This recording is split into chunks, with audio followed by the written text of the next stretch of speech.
Ms. Rubin, Judge Rubin, let me come to you. Voter ID laws. In Tennessee, we have a voter ID law, and we have worked hard and have been successful as being a state that at the state and local level, we've reformed elections, we've cleaned voter rolls, we've required ID to vote, we've restored accountability, but you've expressed opposition to voter IDs and said that you were, and I'm quoting you, highly suspicious of the motivations behind those laws. So what did you mean? Give me just a couple of seconds on that.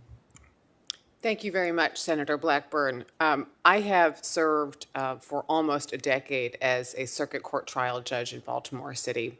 And in that capacity, my North Star is what are the facts, what is the evidence, and what is the law that I apply to the case. I appreciate the question that you've asked. It does pertain to my participation on public radio to provide discourse on matters of legal public interest approximately a decade ago, in some instances longer than that.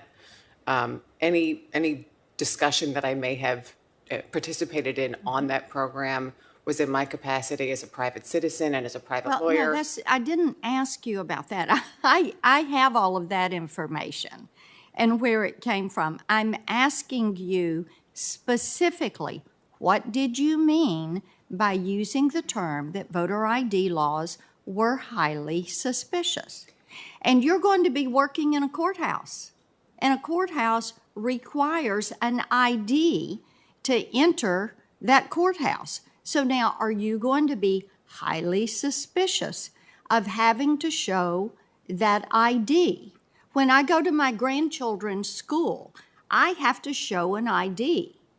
Are you highly suspicious of schools that require visitors to show an ID? If you want to go over on the House side and go see Speaker Pelosi, or you want to go in the Capitol, you've got to show an ID. Are you highly suspicious of those? Thank you, Senator. I have not had a matter that's come before me involving the sort of facts that you've explained here. Okay, I'm out of time, so I would like a written response of your definition of the term highly suspicious. Thank you, Mr. Chairman. Yes, Senator.